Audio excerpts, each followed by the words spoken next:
আরো অনেকক্ষণ খুব হয়ে হয়ে আড্ডার পরে অনুপম বিদায় নিল।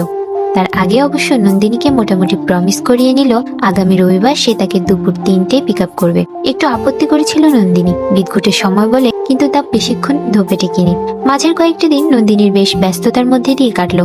মায়ের শরীরটা ভালো নেই, তাই কয়েকদিন ওখানে গিয়ে থাকলো। এতদিনে ব্যাংককের কাজগুলো করতে পারেনি, সেইগুলো করলো। প্রায় রোজই দিনে একবার অন্তত অনুপমের সাথে কথা হতো। নন্দিনীর স্বামী আর্য চলে যাওয়ার পর এই প্রথম মরুভূমিতে ওয়েসিসের মতো কিছু পেল নন্দিনী। সব মন খারাপ চিন্তা সবকিছুর মধ্যে অনুপমের ফোন ছিল তাজা হওয়ার মতো। সেই সব দিনের সজীব হওয়া যেন নন্দিনীর মধ্যে নতুন প্রাণ সঞ্চার করতে লাগলো। অবশেষে সেই দিন চলেই এলো কাছে। আবার সেই ছোটবেলার বন্ধুদের সাথে নন্দিনীর কতদিন পর দেখা হওয়ার কথা। সকাল থেকেই তার মনটা ছিল ফুরফুরে। তাড়াতাড়ি লাঞ্চ করে নেয় সে। ঠিক 3টেই কলিং বেল। অনুপমের উপস্থিতি জানান দেয়, আর নিজের অজান্তেই নন্দিনীর মন খুশিতে ভরে ওঠে। দরজা খুলতেই, বাবা তুই রেডি? বাঁচালি, আমি তো ভাবলাম ম্যাডামের সাজুগুজুর জন্য ঘন্টাখানেক অপেক্ষা করতে হবে। হাসলো নন্দিনী। ভাট না বকে চল তো, দেরি হয়ে যাবে। কতদিন পরে সকলকে দেখব। সাউথ সিটির গেটে পৌঁছে সবকটা চেনা মুখ প্রায় দেখতে পেল নন্দিনী।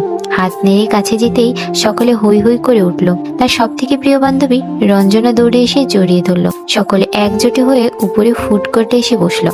কত কথা যে ভাষা পেতে লাগলো, কত না বলা সুর যে গান হয়ে উঠলো। হাসি ঠাট্টায় মেতে উঠলো সবাই। নন্দিনী আগের গুলোই না থাকার জন্য বকা খেলো একটু, যদিও কারণটা কারোরই অজানা ছিল না। চিরঞ্জিত বরাবরই আমোদে প্রকৃতির সেই পুরো আড্ডা জমিয়ে দিল। এত হাসি ঠাট্টার মধ্যেও ডক্টর ঘোষ যে মাঝে মধ্যেই তাকেই দেখছেন তা কিন্তু নন্দিনীর নজর এড়ায়নি। আড্ডা শেষ হতে হতে রাত 10টা বাজলো। অনুপম আগেই বলেছিল নন্দিনীকে ড্রপ করে দেবে। ফেরার পথে গাড়িতে নন্দিনী একটু চুপচাপই ছিল। রাতের স্নিগ্ধ রূপ গাড়ির ভেতর থেকে অনুভব করছিল। দিনটা খুব সুন্দর কেটেছে। এমনই যদি প্রত্যেকটা দিন কাটতো বেশ হতো। তবে মনের কষ্ট হতাশায় কিছুটা ভুলতে পেরে অনেক হালকা লাগে নন্দিনীর। হালকা করে গান চলছে, নন্দিনীর খুব প্রিয় একটা রবীন্দ্রসঙ্গীত, সখী ভাবনা কাহারে বলে। অনেক ভাবনার মধ্যে রঞ্জনার একটা কথাই নন্দিনীর খুব বেশি করে কানে বাজছিল।